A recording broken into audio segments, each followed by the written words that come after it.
have witnessed bombing on our terrace, but the defense system was activated. We all have heard sounds and saw missiles like falling stars in the sky. लेकिन उनके चेहरे पे कोई भी डर नहीं था, कोई खौफ नहीं था, वो जश्न मना रहे थे, वो ईद मना रहे थे.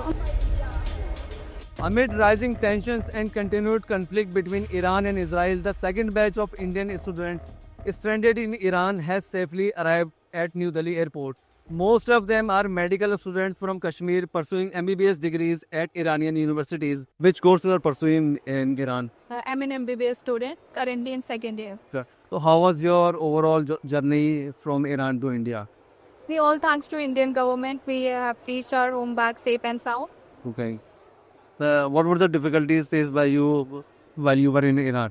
We were relocating to different places. That was the only difficulty we faced. Food and drinks were provided by embassy and full support. What about the arrangements made by the Indian embassy and Iran government? बहुत अच्छा arrangement किया उन्होंने.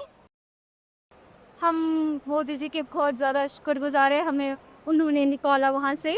Ma'am, how is the situation in Iran right now? It's not safe. Acha. How was the arrangement made by the Indian government? Really good, it was very good.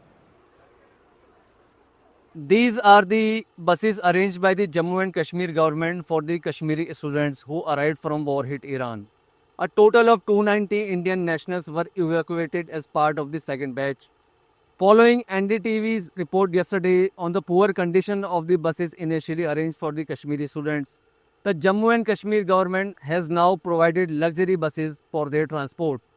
So have you personally witnessed any bombing or any drone attack nearby your area?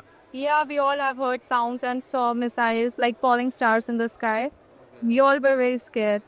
It was our first time, so yeah. वो तो रोज़ हम drones वगैरह आसमान में वो देखते थे, आम बात थी, मिसाइल्स वगैरह. और हमारे करीब में 2 किलोमीटर दूरी हमें ये धमाके भी हुए थे वहाँ पे. तो थोड़ी सी हमारी ये डर का माहौल था. और रात में हम हमेशा देखते थे, रात भर ड्रोन्स, मिसाइल्स, बम सब गिरते थे, दिखते थे हमें. कितना डर लगता था आपको उस वक्त क्या याद आती थी आपको? उस वक्त बस फैमिली की याद आती थी. ऐसा लगता था कि हम शायद अब अपने माँ बाप से नहीं मिल पाएंगे, ये हमारा आखिरी रात है. और शायद हमारी लाशें भी हमारे माँ बाप को ना मिले, तो हमें ऐसा डर होता था. जैसे कि हम सिचुएशन को देखें तो बहुत ही क्रिटिकल सिचुएशन थी ईरान में. हम पिछले 1 वीक से नहीं सो पाए हैं. बहुत ही बम्बार्डमेंट हो रही थी, मिसाइल्स और ड्रोन्स वगैरह. तो उस हिसाब से हम बहुत ही थैंकफुल है to the Indian government, to the external affairs foreign minister Jaishankar ji. And we are thankful to them कि उन्होंने हमें बहुत ही सेफली यहाँ इवैक्यूएट किया. ऐसे जो जंग का माहौल है तेहरान में, क्या आपने देखा कि ईरान के जो वहाँ शहरी लोग हैं, क्या उनके चेहरे पे आपने कहीं डर या खौफ देखा? बिल्कुल नहीं, उनके चेहरे पे कोई भी डर नहीं था, कोई खौफ नहीं था. वो जश्न मना रहे थे, वो ईद मना रहे थे. उनके चेहरे को बिल्कुल ही जश्न किस चीज का मना रहे थे? वो ईद गदीर थी, वो जश्न मना रहे थे कि इजराइल पे अटैक हुआ. और जश्न ये भी मना रहे थे कि उनकी ईद भी थी, ईद गदीर भी थी. और उनको खुशी थी, कहीं हद तक नहीं पता, बट उनके चेहरे के अलग तरह के स्माइल थी, किसी थी. Now you are safely back in India. What are your expectations from the Indian government? I mean, they have proven themselves that they helped us out. They did everything for us to be here. So I'm thankful to them.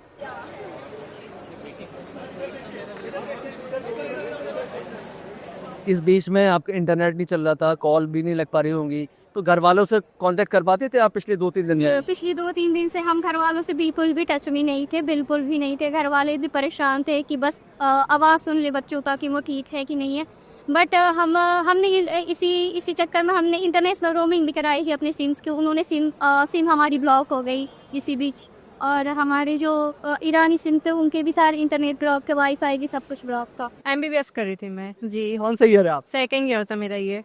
अब किस तरीके से आपने वहाँ पे जब देखा, जब ये अटैक हुआ था, कहाँ थी आप उस वक्त? उस वक्त हम तेहरान में थे, गुलहक में.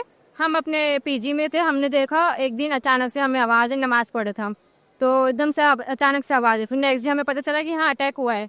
तो फिर हम थोड़ा डर गए, बट हम ऐसे नहीं डरे, लेकिन जी थोड़ा ये हो गया था. बच्चे रो रहे थे और घबराहट थी कि क्या हो रहा है, पता नहीं था हमें. फिर हमने हमारी छत से रोज़ अटैक हो रहे थे डेली, ऊपर से दिखाई दे रहा था, हमें पता चल रहा था. तो फिर हमें न्यूज़ आई कि हमें इवैक्यूएट करेंगे.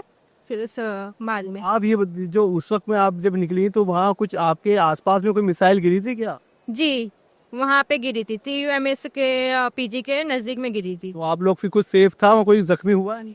नहीं, हमारे यहाँ से हमारे पीजी में कोई ये नहीं हुआ, सब सेफ थे। जब आप वहाँ ईरान में रहती हैं तो वहाँ पे जिस तरीके से बताया जा रहा है कि वहाँ पे आज़ादी नहीं है महिलाओं को, क्या ये बात सच है? नहीं, ये बात सच नहीं है। वहाँ पे मतलब बहुत सारे र्यूमर्स हैं ईरान को लेके। अगर आप वहाँ जाके देखें तो वो कितना पीसफुल कंट्री है, और वहाँ के लोगों को ऐसा कुछ नहीं है कि वुमेन को कोई आज़ादी वगैरह नहीं है। वहाँ मेल्स और फीमेल्स में कोई ऐसे डिस्क्रिमिनेशन नहीं है, बल्कि वुमेन्स मुझे लगता है ज़्यादा बेटर फील करती हैं उधर।